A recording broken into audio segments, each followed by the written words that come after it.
everybody, it's Dr. Claire and Dr. Jillian. We are dermatologists in New York City, if you don't follow, but she's not a dermatologist.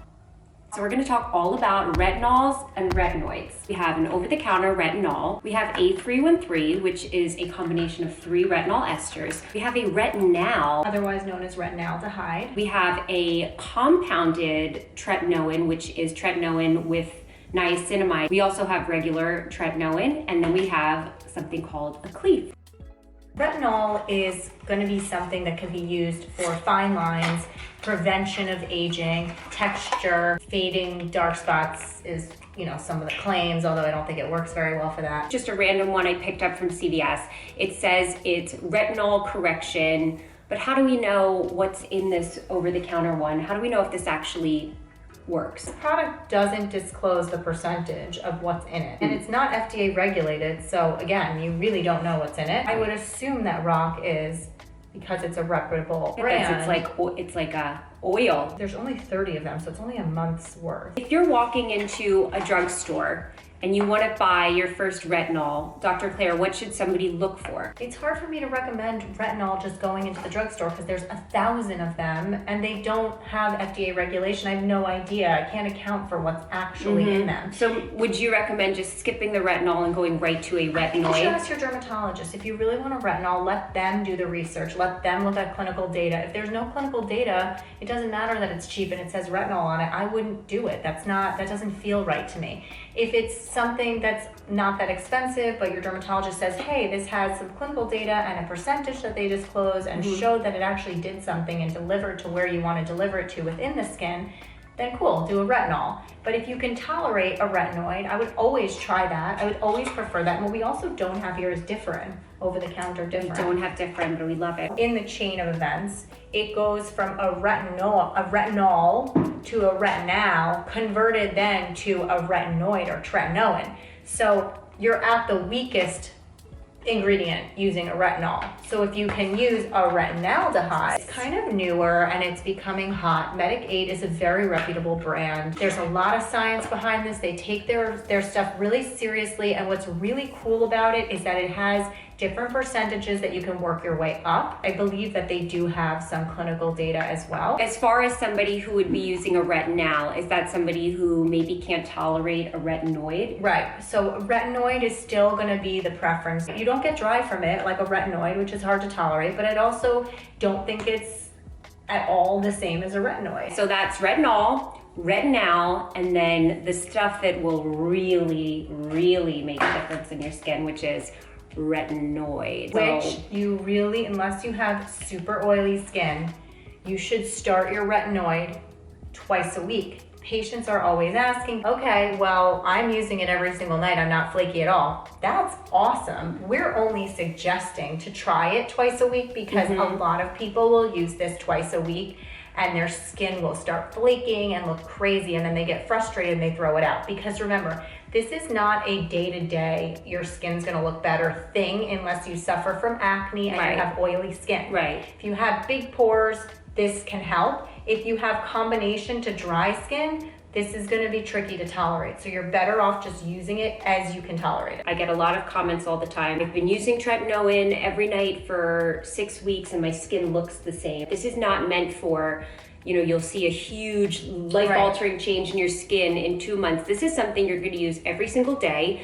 And when you're 60 years old, somebody will say, why does your skin look so amazing? And they'll say, I will be saying, oh, I use retinoid every night and I use SPF. Yeah, This is something. SPF is number 1 and retinoid is number 2. And then other things are below that. So let's quickly talk about, here's a retinoid. This is 0.025 tretinoin. This is tretinoin mixed with niacinamide. And then I have this little sample that you actually gave me a long time ago that I loved, of this thing called a cleave. Trifarotene was the newest retinoid to come out. It came out a few years ago. I find it to be much easier to tolerate, but there are no studies done on anti-aging. We're only deducing from the fact that it works on similar receptors as tretinoin that it should be anti-aging, but still not the same as tretinoin, which is the golden standard, although I assume it's very similar. And for everybody asking about Retin-A, this is Retin-A. Retin-A is the brand name. Tretinoin is the generic. It's made in 3 levels.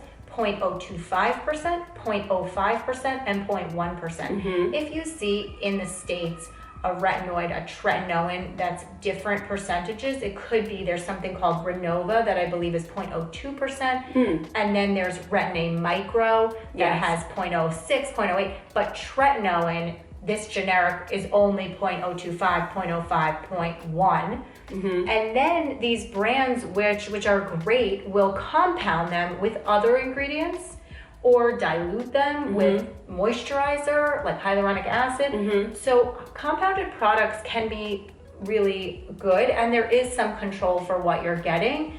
I don't think it's quite the same control that you have over a prescription pure from the tube tretinoin, because I don't know if I trust every compounded pharmacy to really, they're supposed to be regulated, but there's some people that sell product that isn't totally regulated. And when you go to a dermatologist and say, I think I want to go on a retinoid, will it always be tretinoin? Because I know there's other things. There's Tazorac, there's a Cleef, there's, what else is there? There's adapalene, which is different gel. And so to me, they're very similar. They all work on very similar receptors. So Tazorac is just as anti-aging as tretinoin? Absolutely, yes. Okay. So tretinoin was the 1.05% that had the studies on anti-aging, but they work on very similar receptors, a lot of overlap. And I love Tazorac or Tazaratine. It's actually amazing. Why would somebody And be put on... Araslo is Araslo is Tazorac. It's the same. Tazaratine, Tazorac, Araslo are all the same. So why would somebody be put on Tazorac as opposed to tretinoin? Because for some reason, we as dermatologists always pick that for acne. Tazorac for acne. Patients come in asking for Retin-A or tretinoin, so we tend to give that more for anti-aging and for acne. But to be fair, I loved Araslo because I love Tazaratine. I love that molecule. I think it's a little stronger in some patients. I found that it helps their acne more. So then I assume, it's kind of just a nicer So is Tazorac like the prescription different gel?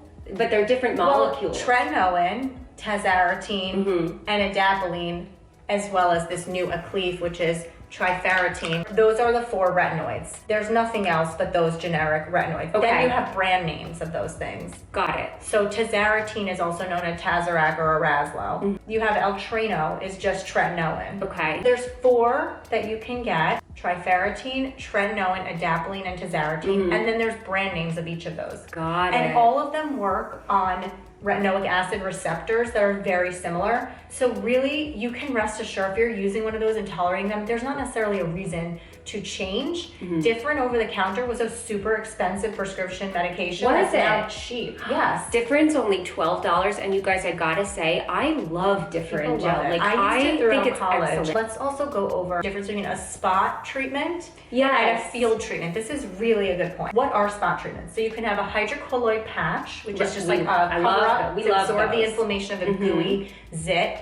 Then you have benzoyl peroxide, salicylic acid, willow bark, any kind of light acid that you can dab on an existing pimple to get rid of it. What they do, they're anti-inflammatory, they're antibacterial, they dry things up. Clindamycin is an antibiotic one. Right. Great as a spot treatment, but all they're doing is drying up your zit, helping you not pick at your zit and get rid of it. But really the best treatment for acne would be to treat preventatively. And how do you do that? You need a nice skincare regimen, including a retinol or retinoid, preferably if you can tolerate a retinoid. And you're gonna do that in a very thin layer all over the area where you're acne prone. Interesting. And what it does is it takes 6 to 8 weeks, but then you should be able to notice an improvement, decrease in the number of acne pimples that you have. And also because of that, you're seeing an improvement of the red marks and the scars that it usually leaves, because it also helps exfoliate the skin and get rid of scarring and discoloration. So amazing for acne in prevention, different than, and that's why retinoids are different. These are not spot treatments. And lots of people come in saying, oh my God, I used it on my pimple, it didn't do anything. Interesting. Obviously, because it has to be used with consistency. Not necessarily every night, but some consistency. Twice a week, 3 times a week, every other night, whatever it is that you're using it. When you have a patient, will you ever pair a prescription retinoid with another acne treatment, like a spironolactone or a Winlevi or an Accutane? So how will you? Combination acne treatments work the best, but you're gonna pick something from each category. Okay. So that's a great question, because what do we hear all the time? Oh, I'm using tretinoin and I'm using different. No, it's the same thing. You're double dosing with one group. So you want to pick from this category a retinoid, and then you want to pick from this category antibacterial, anti-inflammatory. Yes. If you do that, you have now the best of two worlds and the best chance of treating your acne. So, and then if you want to throw some oral medication, that's also a different thing. But I think this is a really good point, because also people coming in a lot with multiple acids. So they're using glycolic acid, lactic acid, salicylic acid. Too much. Try to pick one acid, try to pick one retinoid, try and pick one antibacterial, one anti-inflammatory, and then as a spot treatment, add in whatever you want just to dry up the zit. That's such a good tip. I got a comment yesterday that said, Jillian, I'm using different gel and over-the-counter retinol, and I just got a prescription tretinoin. Should I use them all, or should I alternate them? And I said, abort the mission, abort the mission. Yeah. You are going to use the prescription tretinoin that your derm just gave you, and you're not going to keep using your over-the-counter retinol. You're different. We get excited and we like all these things, but you know, I have the Medicaid Retinaldehyde. Where does that fit in my regimen? Winter months, I can't do the Tret, starts to become impossible. Like one night a week, That's I'm really still interesting. Look terrible, and everyone in my office says, "What's going on with your face, Dr. Linsky?" But I've been doing really well with the Medicaid, so I'm gonna stick with that for a bit. Doesn't mean I'm gonna stay with it forever. I'm gonna go back to my retinoid when the winter changes and I can maybe tolerate it again. Interesting. You know, I'm really liking my compounded 0.05 tretinoin mixed with niacinamide right now because it's winter. Because I get very dry, it's much easier to tolerate right now. And we have to try, this is something that's been super viral. Let's talk about this real quick. Neither one of us have had enough experience on our own skin just to feel it. It's like an ointment we discovered. It feels very much like Aquaphor. This is A313. Everyone's talking about it. It is just a mixture of 3 retinol esters, which is going to be less potent than the Medicaid Retinaldehyde. Again, it's higher up on the chain. But I will say, some of my TikTok friends that are have very dry, sensitive skin, they much prefer the A313. And really, at the end of the day, I think, especially if you, if you don't have a dermatologist that you're checking in with, and you have to just go by what your skin likes. If you've tried, tretinoin, and your skin, you just get overly dry, you can't use it, then as long as you're using something, I mean, a lot of people have said this is very nice. As far as like an over-the-counter, if we're going back to talking about over-the-counter retinol or getting something like this, get A313 over. It's different gel prices. See here, this one has like an expiration. This looks like a medical, they got it at a pharmacy. I did. I got it from behind the pharmacy. So do you think that that's going to be more legit than in the States, the A313 that we're seeing? I'm not sure, but I couldn't get this on the floor. I had to go to a pharmacist, and I said, I said in Paris, I said, can I get the A313? And he went in the back and he got it for me, and it was, I believe it was 12 or 13 euros. I think you can get it online, but I think it's from Europe. I don't think it's there. I think there people are reselling it. Yes, I must be forgetting pharmacy. I really liked it though. I did like it. That is our talk on retinols and retinoids. Hope you enjoyed it. I'm Dr. Jillian. This is Dr. Claire. We have a little